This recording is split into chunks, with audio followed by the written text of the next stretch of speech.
Hi friends, हमारा topic चल रहा था संख्या पर आधारित। हमारे 2 क्लासेस हो चुकी थी, आज हमारी 3rd क्लास है, इसको हम कंटिन्यू करते हैं। क्वेश्चन देखते हैं, यदि किसी संख्या का 25% दूसरी संख्या में से घटाया जाए। अब यहाँ पे लिखा है यदि किसी संख्या का 25% दूसरी संख्या में से घटाया जाए। हम यहाँ पे मान लेते हैं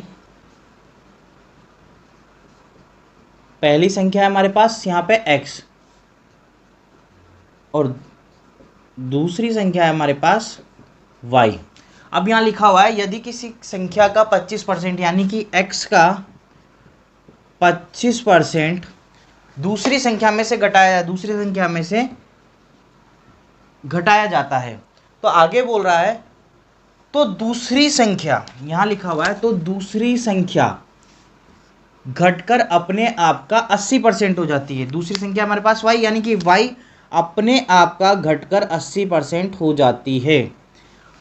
फिर आगे बोल रहा हो तो पहली संख्या व दूसरी संख्या का अनुपात ज्ञात करो। तो हमने वही लिखा है जो उसने क्वेश्चन में बोला हुआ है।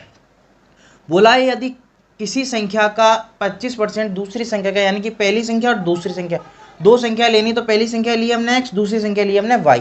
तो बोल रहा है किसी संख्या का यानी कि x का 25% दूसरी संख्या में से घटाया जाए, यानी कि y में से घटाया जाता है, तो दूसरी संख्या घटकर अपने आप का 80% हो जाता है। अब क्वेश्चन आगे सोल्व करते हैं, हम इसको इधर लेके आ जाते हैं। y minus 80y/100 equal to x into 25/100। यहाँ तक हो गया। अब हम आगे लिखते हैं y माइनस 80, तो 100 हमारा एलसीएम आएगा, तो 100y minus 80y equal to 25/100 x। 100 से 100 कैंसिल आउट, 100 में से 80 जाएगा तो 20y इक्वल टू 25x। दोनों कैंसिल आउट कर लेते हैं, 5 times 4 times 4y equal to 5x। तो x upon y equal to 4/5। Ratio में लेंगे तो x ratio y equal to 4/5। ये हमारा इस क्वेश्चन का आंसर होगा। अगर हम इस क्वेश्चन को इस तरीके से नहीं करके, एक और मेथड है हमारे पास, अगर हम उस मेथड से इस क्वेश्चन को सोल्व करते हैं तो उसके लिए हमें किसी संख्या का 25%, ओके, किसी संख्या का हमने ले लिया, वहाँ पे 25% बोल रहा है आगे कि दूसरी संख्या, तो दूसरी संख्या घटकर अपने आप का 80% हो जाती है। तो 20/25 घटकर 80, यानी कि बचा कितना 20 रेशो 25, तो इक्वल टू 4/5। ये हमारा आंसर होगा।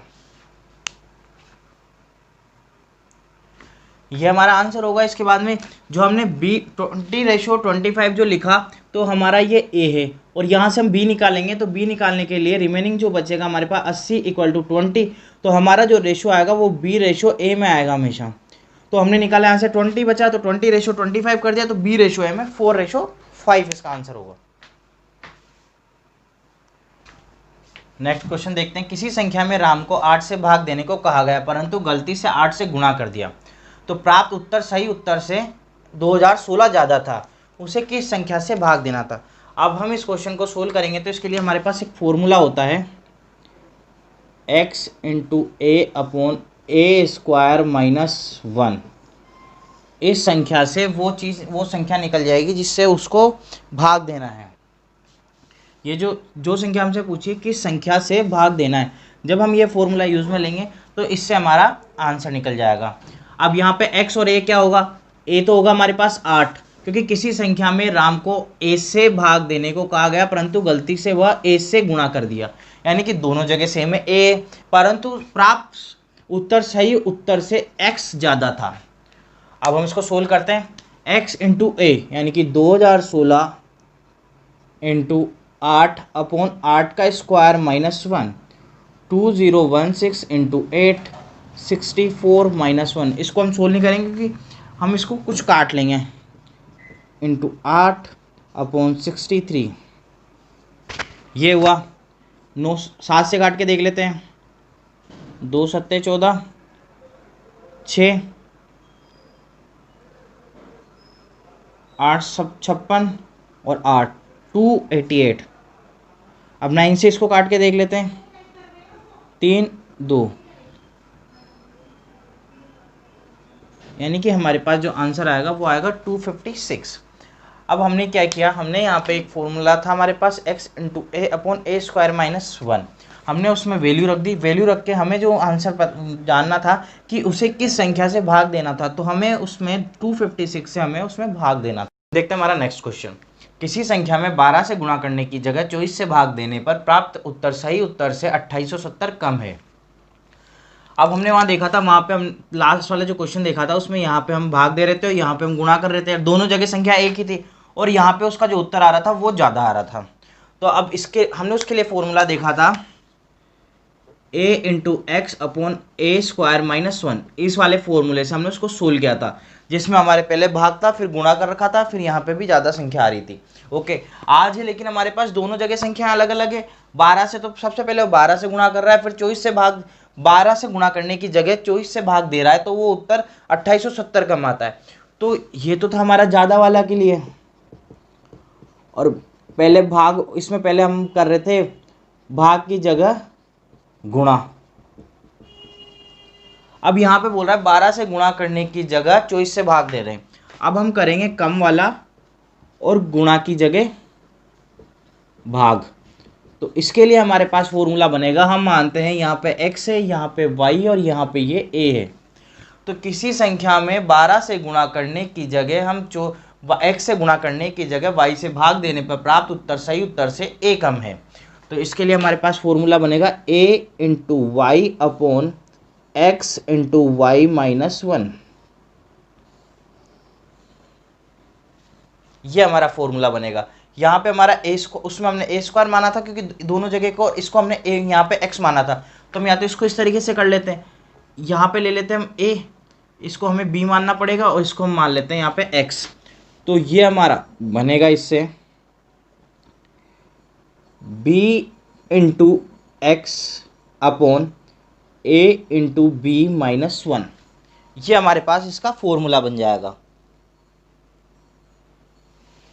ये हमारा इस क्वेश्चन का फॉर्मूला बन जाएगा इस वाले का। तो हम सोल्व करते हैं। b की वैल्यू हमारे पास है 24, a की वैल्यू हमारे पास 12 एंड x की वैल्यू हमारे पास 2870। सोल्व करते हैं b into x upon a into b minus 1। b की वैल्यू हमारे पास 24, x की वैल्यू 2870 अपॉन 12 इंटू 24 माइनस 1।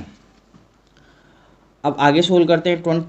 ऊपर वाली संख्या को हम छेड़ नहीं करेंगे अभी, ऐसा कैसा रहने देंगे। नेक्स्ट नीचे लिखेंगे 12 4 48, 4 कैरी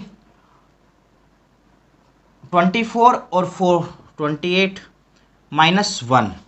अब जब आगे सोल्व करेंगे 24 इंटू 2870 अपॉन 287, 288 माइनस 1 287, इससे ये जाएगा 10 टाइम्स, तो हमारा आंसर आ जाएगा 240।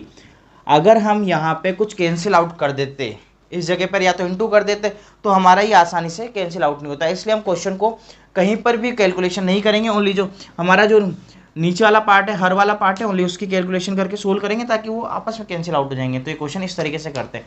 ये दोनों फॉर्मूले याद रखने होंगे। ये तो हमारा ज़्यादा वाला है, और भाग पहले भाग करा, भाग की बोला लेकिन वो गुणा कर देता है, और इसमें हमारा कम आता है और गुणा की बोलता है लेकिन वो भाग कर देता है। देखते हैं हमारा नेक्स्ट क्वेश्चन। किसी लड़के को एक संख्या का 5/11 से गुणा करने को कहा गया, लेकिन उसने 5/11 से भाग कर दिया और इस प्रकार उसका उत्तर सही उत्तर से 192 अधिक आया, तो सही उत्तर हो। हम पुराने वाले फॉर्मूले के थ्रू ही करके देखते हैं। 5/11 इंटू 192, यहाँ पे 1 माइनस ए स्क्वायर होगा, 5/11 का होल स्क्वायर। तो 5/11 इंटू 192 अपॉन, इसको मैंने बाहर ले लिया, 1 माइनस यानी कि 11 का स्क्वायर माइनस 5 का स्क्वायर अपॉन 11 का स्क्वायर। तो 5/11 इंटू 192 इंटू 11 का स्क्वायर, जो 11 यहाँ पे अपॉन में आ रहा था वो ऊपर की तरफ चला गया, 11 का स्क्वायर 121 माइनस 25, एक ये कैंसिल आउट हो गया। हमारे पास रहा 5 इंटू 192 इंटू 11 अपॉन, अब इसमें से इसको माइनस करेंगे तो ये लगभग आएगा हमारे पास ये लगभग 96। अब इसमें से हम देख लेते हैं कुछ हमारा कैंसिल आउट हो रहा है, तो हम उसको कैंसिल आउट कर देते हैं। ये वाला इससे डायरेक्ट 2 टाइम्स कैंसिल आउट हो रहा है, तो इससे हमारा आंसर आएगा 110। हम या तो इस क्वेश्चन को इस तरीके से करें, या फिर इस क्वेश्चन को सोल्व करने के लिए हमारे पास एक फॉर्मूला भी है, या तो हम उस फॉर्मूले के थ्रू इसको सोल्व कर लेते हैं। वो फॉर्मूला है हमारे पास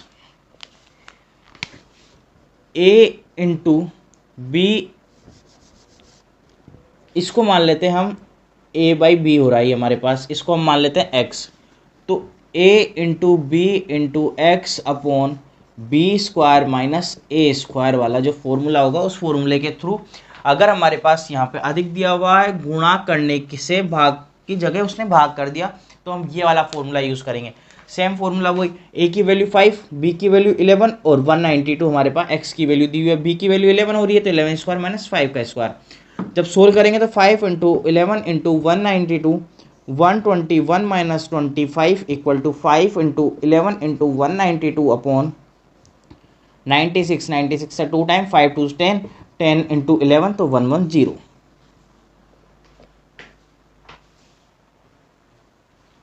क्वेश्चन है किसी संख्या को 5 और फिर 8 से भाग देने पर शेषफल क्रमशः 3 और 4 बचते हैं, परंतु जब उसी संख्या को 40 से भाग देने पर शेषफल क्या बचेगा।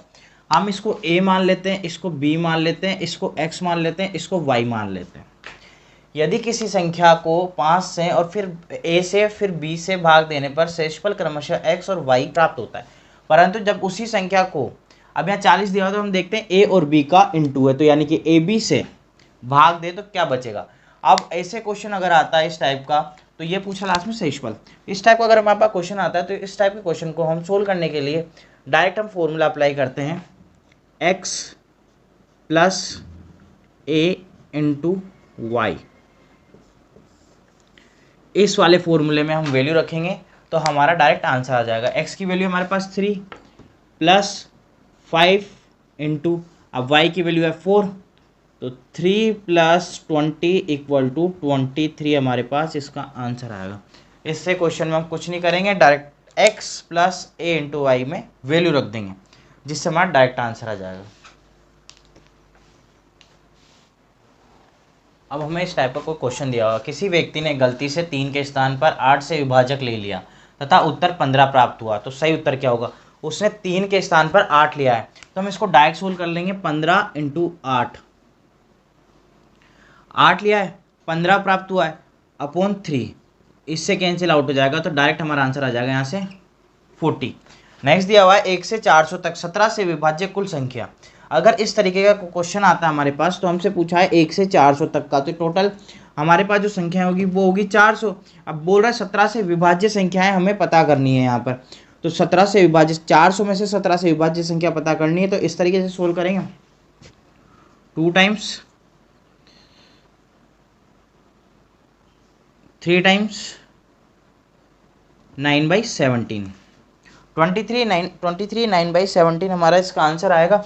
और जब हमसे संख्या पूछी है तो संख्या हमारी कभी भी मिश्र भिन्न में नहीं हो सकती, इसलिए हम लगभग इसको लगाएंगे 23 होंगे हमारे पास टोटल पूर्णांक। क्यों? क्योंकि 9/17 जो है तो ये लगभग आएगा हमारा 0 पॉइंट समथिंग आएगा, तो इसका मतलब इसकी वैल्यू हम नगण्य कर सकते हैं, तो हम डायरेक्ट 23 लिख देंगे, तो जो पूर्णांक आएंगे 23 आएंगे। हमारे पास क्वेश्चन दिया हुआ 1 से 200 तक के बीच कितने पूर्णांक ऐसे हैं जो 2 और 3 से विभक्त हो सके। अभी हमने इसके जस्ट पहले वाला देखा था कि 1 से 400 के बीच में 17 से कितने विभाज्य हो सकते हैं। अब यहाँ पर है 1 से 200 के बीच में कितने ऐसे पूर्णांक हैं जो 2 और 3 दोनों से विभक्त हो सकते हैं। नेक्स्ट क्वेश्चन है 200 तक की कुल कितनी संख्या है जिसमें 3 या 7 दोनों से विभाज्य हो सके। अब दोनों क्वेश्चन यहाँ पे अलग अलग है, अगर हम दोनों सोचे कि दोनों एक है तो नहीं, दोनों क्वेश्चन अलग अलग है। अब देखते कैसे होते हैं। इसमें दिया हुआ हमें 200 तक का पूर्णांक है, अब निकालना है कि 2 और 3 दोनों से विभक्त हो, तो हम इसको यहाँ पे मानते हैं a तक की, और ये है हमारे पास x एंड y। हम इसके लिए एक फॉर्मूला लिखते हैं a अपॉन x और y, x और y का LCM। तो इन दोनों का एलसीएम निकालेंगे हम, 2 और 3 का, तो 2 और 3 का हम एलसीएम निकालेंगे तो हमें मिलता है वो एलसीएम हमारे पास 6। अब हम इसको सोल्व कर सकते हैं। 18 2 2 तो 20 लगभग हमारे पास ये आएगा। हम इसको डायरेक्ट लिख सकते हैं। यहाँ पे कितने पूर्णांक होंगे, तो वो होंगे हमारे पास टोटल इसका जाएगा 3 टाइम्स 3.33। तो हमारे पास जो पूर्णांक होंगे इसके, वो पूर्णांक आएंगे हमारे पास 33 पूर्णांक होंगे। नेक्स्ट क्वेश्चन दिया हुआ है 200 तक की कुल संख्याएं ऐसी है जिनमें 3 या 7 दोनों से विभाज्य हो। अब इसके लिए हमारे पास भी एक फॉर्मूला होता है, तो ये हमने ए ले लिया, इसको एक्स और Y same, A by X होगा एक बार तो, प्लस बी बाई एक्स होगा, A by X plus A by Y, और फिर जो माइनस होगा उसमें से ये वाला पार्ट जो हमने ऊपर अभी निकाला था, ए अपॉन एक्स और वाई का एलसीएम, ये वाला जो पार्ट है जो हमने ऊपर निकाला था अभी हमारे पास 33, तो दोनों प्लस होकर के इसमें से माइनस हो जाएंगे। ए बाई एक्स निकालते हैं, 200/3 प्लस 200/7 माइनस, हमने ऊपर से इसको डायरेक्ट निकाल लिया था तो हम इसको डायरेक्ट लिख देंगे 33, क्योंकि जो पूर्णांक आए थे वो हमारे पास आया था 33, हमने लिख दिया। अब इसमें से इसका जब हम निकालेंगे वैल्यू तो 66.66 आएगा, 6 ठीक है, और इसको निकालेंगे 2 टाइम्स आएगा, रिमेनिंग बचेगा हमारे पास 6, 8, फिर रिमेनिंग बचेगा हमारे 56 हो गया, तो 60 में से 56 4, तो 5 टाइम्स माइनस 33। अब जब हम इसको सोल्व करेंगे, इन दोनों को सोल्व करते हैं तो 6 1.965 हो गया, 1 कैरी 8, 85.16, तो हम इसको 85 ले लेते हैं डायरेक्ट, काउंट 85 कर लेंगे, माइनस 33, तो यानी कि जो हमारे पास टोटल जो पूर्णांक होंगे, जो संख्याएं आएगी वो आएगी हमारे पास 52। तो इन दोनों क्वेश्चन में हमारा डिफरेंस देखना होगा कि ये तो बोल रहा है 1 से 200 तक के बीच की पूर्णांक ऐसे जो 2 और 3 दोनों से विभक्त हो, यहाँ 3 और 7 दोनों से विभाज्य हो, दोनों क्वेश्चन में हमारे पास ये डिफरेंस है।